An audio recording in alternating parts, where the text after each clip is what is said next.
Assalamualaikum. Welcome to your class of English.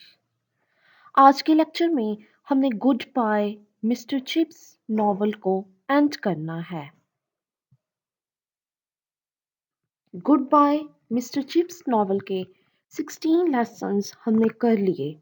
आज के lecture में 17 और 18 लेसन देखना है। तो चल के देखते हैं lesson number 17।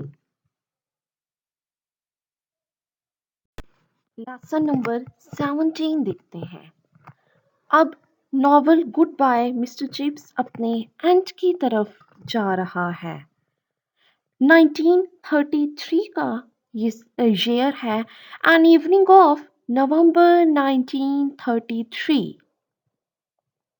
Mrs. Wickett was not at home. Chips was nostalgic. नवंबर का जिक्र है, ये सर्दियों का मौसम है, 1933 की बात है। मिसेस विकेट उस दिन घर पर मौजूद ना थी। चिप्स अकेला बैठा कमरे में पुरानी बातें याद कर रहा था। चिप्स वॉज बीइंग नॉस्टैल्जिक, यानी अपनी पुराने वक्तों को, पुरानी मेमोरीज को वो रिवाइज कर रहा था। चिप्स अपनी पूरी जिंदगी पे नजर दौड़ा रहा था कि उसने क्या कुछ किया और क्या कुछ ना कर सका। He never visited cinema and never traveled by an air. Chips ने सारी जिंदगी में दो काम कभी ना किए। एक ये कि वो कभी साइनमा ना गया और कभी हवाई जहाज से सफर ना किया। अभी हमने मंथ देखा कि नवंबर 1933 का जिक्र है, और लेसन नंबर 1 को अगर हम रिवाइज करने की कोशिश करें तो उस लेसन में हमने चिप्स के डॉक्टर मैरीवेल के बारे में पढ़ा। चिप्स का डॉक्टर मैरीवेल चिप्स की सेहत के मामले में सेटिस्फाई था। वो कहता था कि चिप्स एक नेचुरल मौत मरेगा, उसे कोई भी ऐसी बीमारी नहीं, सिर्फ और सिर्फ सर्दियों के मौसम में जब ठंडी हवा चलती है तो वो उसके टेस्ट को अफेक्ट करती है। इस लेसन में भी दोबारा इसी बात का जिक्र है। Weather was not favourable for him. मौसम जो था वो चिप्स के लिए अच्छा ना था। He could not expect arrival of some guest at that day, but Linford came to meet him. He was a new student at Brookfield. उस दिन मौसम भी खराब हो रहा था। चिप्स का ख्याल था कि आज किसी से भी उसका मिलना नहीं हो सकेगा। लेसन 2 और 3 में हमने देखा कि chips was a hostile person. Chips एक मेहमान नवाज किस्म का उस्ताद था। जब भी ब्रुकफील्ड में न्यू टीचर्स या स्टूडेंट्स आते तो वो से मिलने जरूर आते। उनकी खातिर तवाज़ुन चाय और वॉलनट केक के साथ किया करता था। उस दिन मिसेस विकेट घर नहीं थी, वो गांव में किसी रिलेटिव से मिलने गई थी, लेकिन जाने से पहले उन्होंने चिप्स के गेस्ट के लिए मुकम्मल अरेंजमेंट कर ली। चाय का सामान, मक्खन, पैनकेक और सब कुछ, वो जो चिप्स को ज़रूरत हो सकती थी, सब कुछ रेडी करके रख गई। लेकिन चिप्स ऐसा एक्सपेक्ट नहीं कर रहा था कि इस वेदर में भी कोई उससे मिलने आएगा। लेकिन दरवाजे पर नॉक हुई, चिप्स गया तो वहां पे एक न्यू स्टूडेंट, एक नया चेहरा उसे नजर आया। He was Linford. उस बच्चे ने अपना नाम बताया और अंदर आ गया। चिप्स के पास वो बैठा रहा। उसने चिप्स को बताया कि अपने खानदान में से वो पहला बच्चा है जो ब्रुकफील्ड में पढ़ रहा है। शॉपशायर में वो रहता था। अपनी रेजिडेंसी, अपनी फैमिली और अपने बारे में लिनफोर्ड बताता रहा।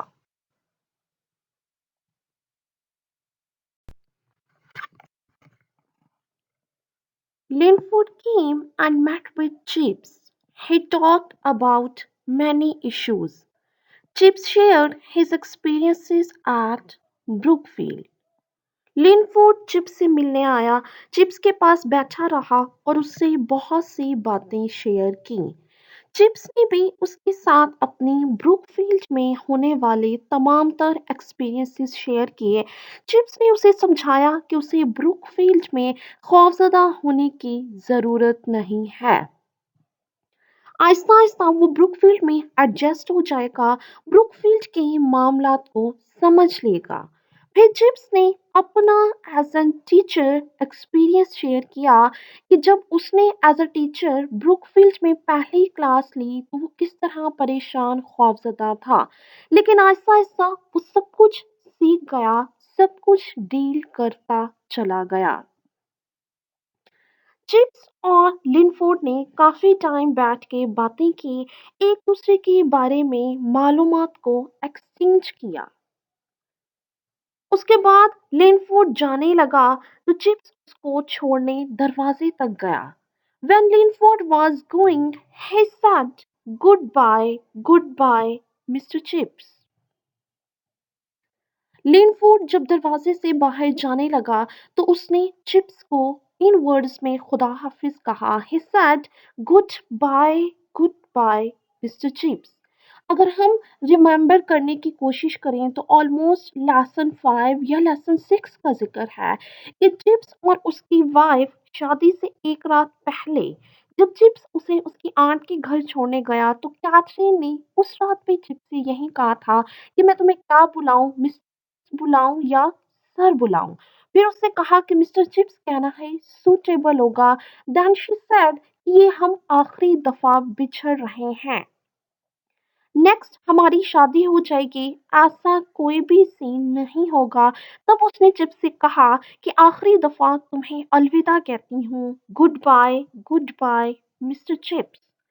चिप्स की कैथरीन के साथ अटैचमेंट, चिप्स की कैथरीन के साथ मोहब्बत, वो हम सब जानते हैं। यही वजह है कि जब लिनफोर्ड ने भी जाते जाते सेम लाइन रिपीट की जो कैथरीन ने कही थी तो चिप्स एक तरह से सकते में आ गया।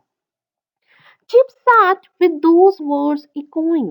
Unconsciously, चिप्स नीचे बैठता चला गया। उसके कानों में अभी भी यही अल्फाज गूंज रहे थे, goodbye, mister Chips. He remembered Catherine. He could not stand up. Unconsciously उसे कैथरीन की याद आ गई। सारी बातें कैथरीन के साथ गुजारे गए सारे लम्हे उसकी नजरों के सामने घूमने लगे। उसमें इतनी भी हिम्मत ना थी कि वो खुद से खड़ा होता। लेसन नंबर 17 के एंड में हमने देखा किस तरह चिप्स को एक जज्बाती धचका लगा। उसके बाद चिप्स बेहोश हो गया। लेसन 18 में देखते हैं कि जब चिप्स होश में वापस आता है तो क्या होगा। चिप्स जब होश में आता है तो उसे लगता है कि शायद वो नींद से जागा है। Chips awoke and saw Mrs Wickett, Cortright and doctor Merivale. Chips जब जागा, जब चिप्स होश में आया तो उसने अपने आसपास कुछ लोगों को देखा। मिसेस विकेट के बारे में भी हम जानते हैं, डॉक्टर मैरीवेल के बारे में भी जानते हैं। इसके साथ साथ एक और कैरेक्टर है कॉर्टराइट। कॉर्टराइट उस वक्त ब्रुकफील्ड का हेड था। ब्रुकफील्ड के हार्ट्स की डिटेल पे आपको याद ही होगी। सबसे पहले वेदरबाय था जब चिप्स ने ज्वाइन किया, वेदरबाय के बाद मेल्ड्रम ने ज्वाइन किया, मेल्ड्रम के बाद रॉल्स्टन आया, रॉल्स्टन के बाद चैट्रस एंड इन द एंड कॉर्डराइट। इस सब के दौरान खुद चिप्स ने भी 2 दफा एक्टिंग हेड की रिस्पॉन्सिबिलिटीज अदा की। They told him about his being of unconscious. Doctor Merivale ने, मिसेस विकेट ने चिप्स को उसकी बेहोशी के बारे में, उसकी कंडीशन के बारे में बताया। चिप्स ना तो मुकम्मल तौर पर जाग रहा था, ना ही वो बेहोशी की कैफियत में था।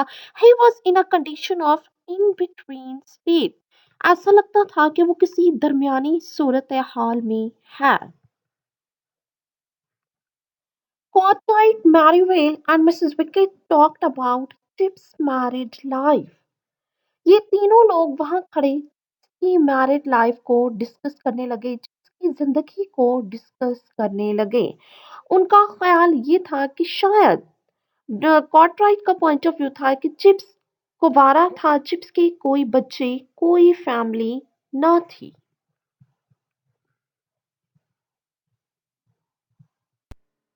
They made a comment that he had no child.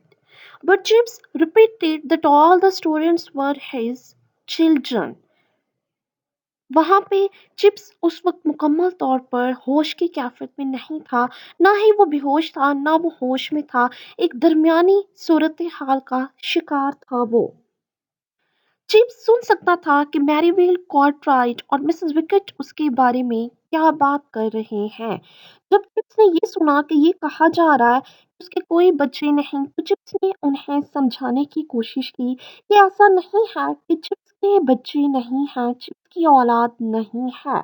क्योंकि बीइंग अ टीचर जितने स्टूडेंट्स को उसने पढ़ाया, जितने लड़कों को उसने पढ़ाया, वो सारे उसके बच्चे ही थे। इस कैफे में Chips remembered his whole life, student's life, Kathy teaching life, etc. Chips ने अपनी पूरी जिंदगी को फिल्म की सूरत में अपनी नजरों के सामने घूमते महसूस किया। Then he died. Next day, Brookfield heard a sad news of his death. इस कैफियत का शिकार होते बार बार पहले वो रिपीट करता रहा कि उसके बच्चे हैं, तमामतर स्टूडेंट्स उसके चिल्ड्रन हैं। फिर बाद में उसने अपनी पूरी जिंदगी को याद किया और फिर मौत को गले से लगा लिया।